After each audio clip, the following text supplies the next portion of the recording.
Digreed, plateforme d'apprentissage personnalisée pour développer aujourd'hui les compétences de demain.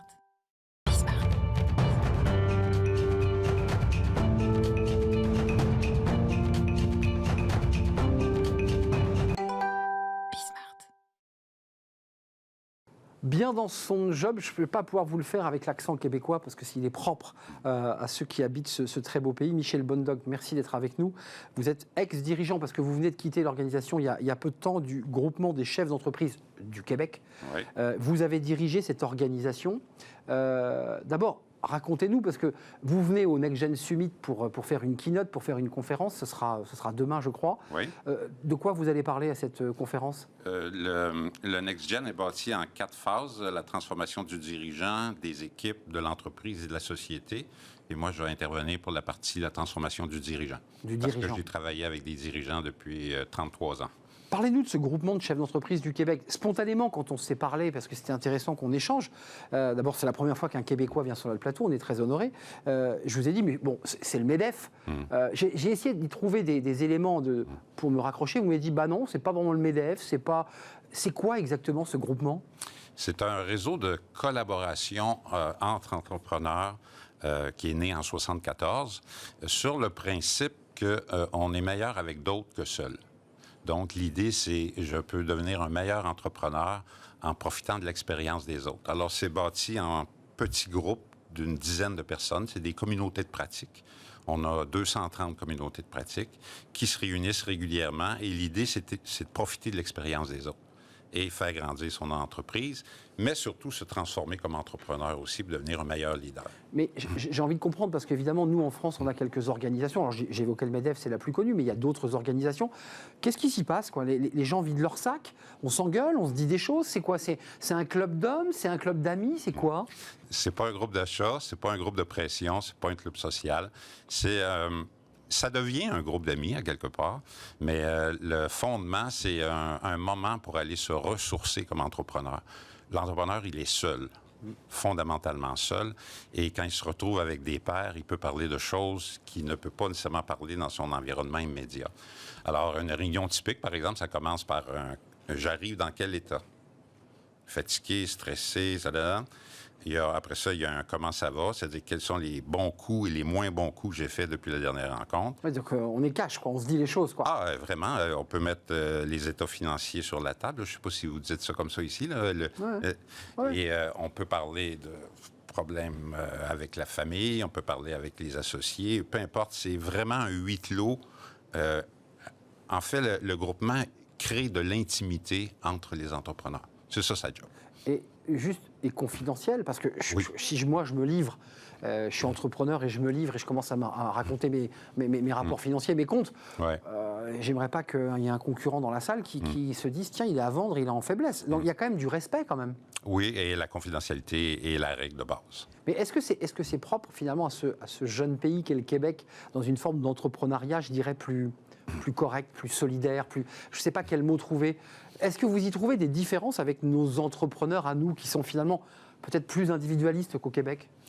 Le groupement a maintenant, c'est pour ça qu'on n'utilise plus du Québec, parce qu'on a maintenant ça s'est étoffé. Près de 200 entrepreneurs en Europe francophone, Belgique, Suisse, une petite affaire, 2 groupes à Lyon, en France. Et je te dirais, fondamentalement, il n'y a pas beaucoup de différence. L'entrepreneur, le point commun, c'est la solitude de l'entrepreneur. Maintenant, comment les choses s'expriment, c'est différent. Ici, vous avez un peu plus la culture du débat. Au Québec, c'est peut-être plus la culture, de la conversation. On est plus... On est moins dans l'affrontement, en fait. Oui, on est plus dans l'échange. Oui. Enfin, c'est le sentiment que j'ai. Oui. Mais le partage. Vous êtes tout près finalement de ce modèle que nous on appelle ici en France le modèle anglo-saxon, souvent qui est repoussé d'ailleurs. Vous savez, en France on le repousse, on dit ça c'est le modèle anglo-saxon, et en France on n'en veut pas. Et même vous êtes surpris quand je parle comme ça. Oui. Et c'est un modèle, et parfois c'est même notre contre-modèle. Ces entrepreneurs, ils sont quoi? Ils sont plus proches du modèle anglo-saxon, ou vous qui connaissez aussi la France, Avec ce que vous dites, je croirais que c'est plus proche de l'anglo-saxon, le club. D'ailleurs, ces petites communautés-là, on les appelle des clubs. Des clubs. Oui, sans le savoir, là, je n'avais pas fait le lien avec l'anglo-saxon. Vous qui avez piloté et qui en avez fait votre métier, ça a été votre carrière, Quelle était votre mission finalement, au-delà, je dirais, de la partie planning, organisation?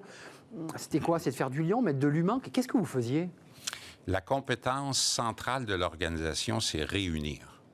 Et comme disait Saint-Exupéry, le plus beau métier, c'est de réunir les hommes. Alors nous, on réunit les entrepreneurs, hommes et femmes. Et la compétence, c'est une compétence... Le métier cœur, c'est faciliter l'échange, puis, comme je disais tantôt, créer de l'intimité. Alors, moi, j'ai fait ça, ça fait 33 ans que j'ai été au groupement. Là, Mais vous avez posé les gants il y a peu de temps, là. J'ai dirigé pendant une quinzaine d'années, et là, je passe vers d'autres choses. Je vais me consacrer justement plus aux entreprises de nouvelle génération. C'est pour ça, d'ailleurs, que je suis venu à l'événement. C'est-à-dire, vous êtes en train, grâce à votre expérience des 35 ans ou des 30 ans de ce groupement, de pouvoir accompagner quoi? C'est ce qu'on appelle en France les start-upers, les entreprises de la tech, c'est ça? Tous les domaines, à toutes les étapes. Dans le fond, le plus important, c'est l'entrepreneur qui veut faire une transformation de son organisation vers un modèle plus de nouvelle génération, peu importe la taille. Qu'est-ce que vous en avez tiré, vous, à titre personnel, de ce groupement, du fait que vous réinissiez? C'est comme un dîner, excusez-moi. Parfois, on se dit, si j'invite un tel, je ne pourrais pas mettre un tel à la table. C'est une réflexion qui forcément, vous l'aviez, ça, en tête? En disant, si je veux créer de l'intimité, donc de la confiance, je ne peux pas mettre tout le monde comme ça? Non, pour composer chacun des groupes, les 230 groupes, c'est vraiment du casting. Exactement. Oui. C'est qu'en fait, il faut que vous connaissiez précisément les psychologies de chacun pour que les choses s'emboîtent, on est d'accord? Tout à fait. Donc c'était ça votre boulot aussi? Vous seriez bon. Oui, je serais pas mal. Hein? Oui. Il y a une place à prendre au groupement ou pas au Québec? Actuellement, au Québec, il y a 200 000 emplois disponibles. 200 000 emplois disponibles? Oui. Chez ces fameux entrepreneurs? Non. Entre autres, oui. Entre autres. Principalement, oui. Principalement dans les PME. Ouais. Et vous, à titre personnel, l'humain que vous êtes, vous en avez tiré quoi de tout ça? À part le carnet d'adresses gigantesque que vous avez? Oui. En fait, je deviens une meilleure version de moi-même. C'est ce que j'ai appris, c'est-à-dire à force d'écouter les gens, à force d'être une... parce que dans le fond, ce qu'on offre, c'est une présence. Puis la présence... Une oreille. Oui, c'est ça. Alors moi, j'ai appris à diriger aussi, et j'ai des leçons extraordinaires dans tout le registre de la vie du dirigeant et de la personne aussi. Alors, je me considère une meilleure personne aujourd'hui, avec un regard, je dirais, plus posé sur l'économie, mais sur la société aussi. Et j'ai même envie de dire, pour aller un peu plus loin, sur l'être humain. Oui. Parce que finalement, ce que vous nous dites, c'est que l'entrepreneur vient aussi vider son sac. Il s'est disputé avec sa femme, il ne voit pas beaucoup ses gosses, il est parfois un peu court financièrement. Enfin, c'est l'histoire de l'homme, là, que vous nous décrivez. Ma formation, quand j'ai commencé pour animer ces groupes-là, c'était en psychopédagogie. Eh oui, Eh oui, donc c'est ça. Vous êtes resté finalement dans votre métier à travers le public de l'entrepreneur. Oui. Et vous en avez sauvé, entre guillemets, au sens pas financier du terme, mais est-ce que vous sentez qu'en les accompagnant, en étant dans la confiance, vous en avez sauvé, vous avez permis à des gens de reprendre souffle? Je ne saurais les compter. Parce qu'on avait aussi... chaque entrepreneur appartient à une communauté. Mais si jamais il traverse une période difficile... un incendie. Chez nous, on dit passer au feu, mais ici, vous dites un incendie. Hein? Mais c'est intéressant d'avoir vos expressions. Ah oui. Alors, quelqu'un qui passe au feu. Et dans son groupe, personne n'a jamais subi ça. Alors, on va faire appel à tout le grand réseau pour aller chercher des gens qui ont eu un incendie et on fait un SWAT team pour l'aider. Alors, ça peut être pour ça peut être parce que la banque a décidé de retirer ses billes ou peu importe. Alors, ça, on en a sauvé, de ce point de vue-là, on en a sauvé des centaines et des centaines. Excusez-moi, c'est-à-dire que les entreprises mettent au pot? Elles disent... Non, elles vont voir les banques? Non. Elles accompagnent? Comment elles font, là? Donnez-nous un truc. Comment, par exemple, qu'est-ce que tu fais avec tes fournisseurs? Qu'est-ce que tu fais avec tes employés? Qu'est-ce que tu fais avec ta banque? Comment tu restructures ton organisation? Et même au Québec, pour les banques, c'est pour eux une sécurité de savoir que ces entreprises-là sont dans le réseau. Dans le groupement? Oui. Bien sûr. Ça veut une sorte de garantie aussi de crédibilité. Vous m'impressionnez par votre compréhension. Écoutez, je fais le maximum, monsieur Bulldog. C'est parce que vous êtes extrêmement clair et que vous m'avez beaucoup transmis sur le plateau.